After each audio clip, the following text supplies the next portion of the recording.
अजून धरलाय ना?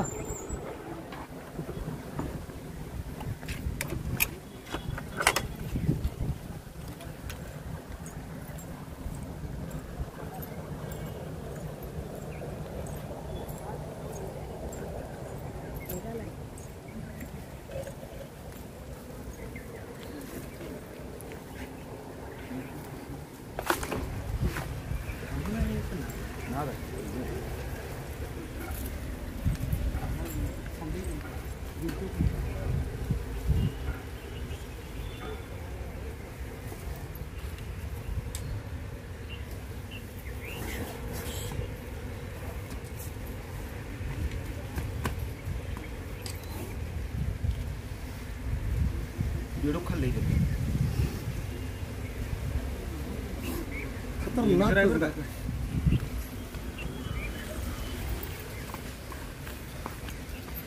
मैदान लगे ओळखणं पण झाली ओळखायला काय झालं?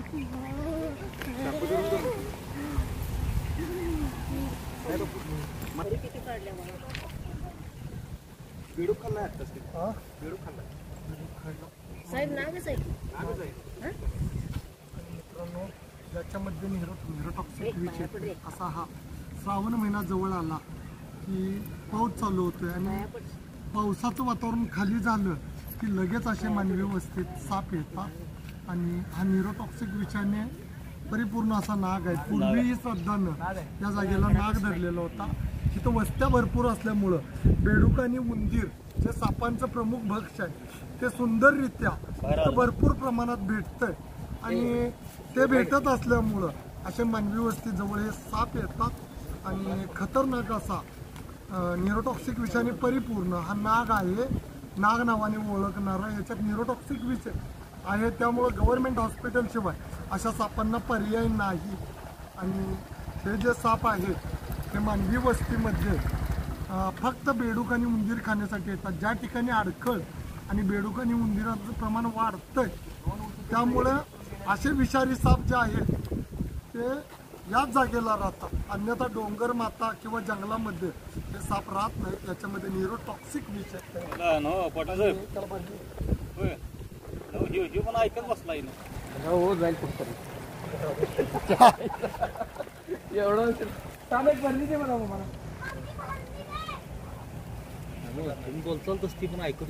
मग ऐकतोय. हा नाग काय आहे आणि सुंदर आहेत. इथले नाग सुंदर आहेत.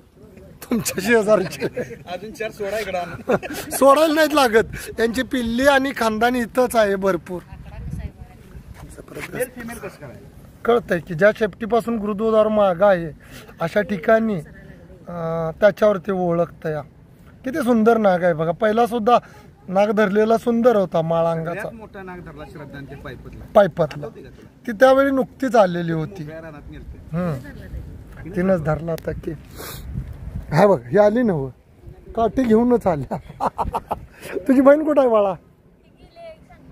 सांगलीला.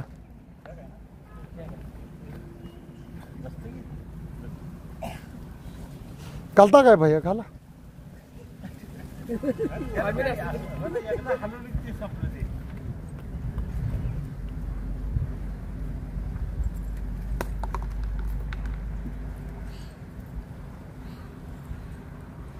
लय दिवसात नाग धरला ना आपण. किती दिवस झाले नाग धरून? 8 महिने धरला होता काय मध्ये एकदा? हा एक धरला होता. तुम्ही म्हणणार तेवढं वाचवलं नाही.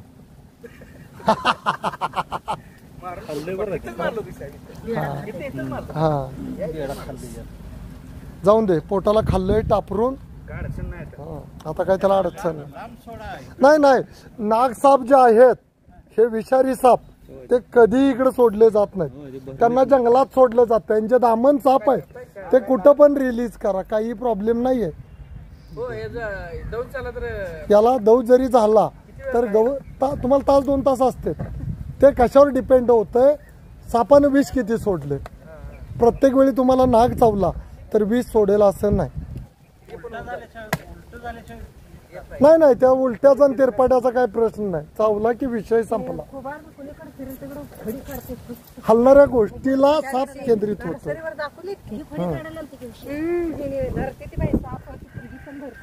पोरगी साप लय जोरात धरत्या.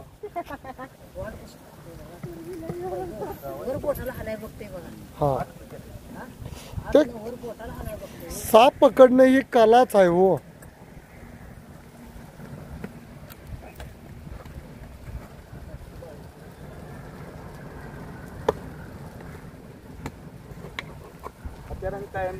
जवळ असते, मैदानात येते. टेस्टर तुमच्याकडे कायमच असतोय मिस्त्री असल्यामुळं. जायचं आमच्या वनीस तुमचं पण कॉल असते. हवा नाही काढली तर ती जगती बरं का, ती काही ही होत नाही. नाही नाही, श्वास पाहिजे. 20 मिनिटं रोखू शकते. हा, 3 महिने पुरला आणि मग बाहेर आला काय? 3 महिन्यानं बाहेर आला. हा, अरे बापरे. कसं आहे सांगतो तुम्हाला, सापाला फक्त 20 मिनिटं तो राहू शकतोय. हा,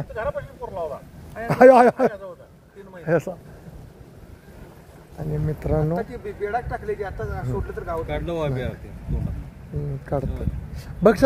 कोणताही साप त्याला धोका वाटला तर बक्ष नाही, त्याचा नाही संबंधित. आणि मित्रांनो काय सुद्धा नाही, शासनाने नियमन आपण काही चूक केल्या पॅक केला. मला ते पहिल्यांदा मोर निघाला आठवण आहे. सापानं दामन खाल्ला होता.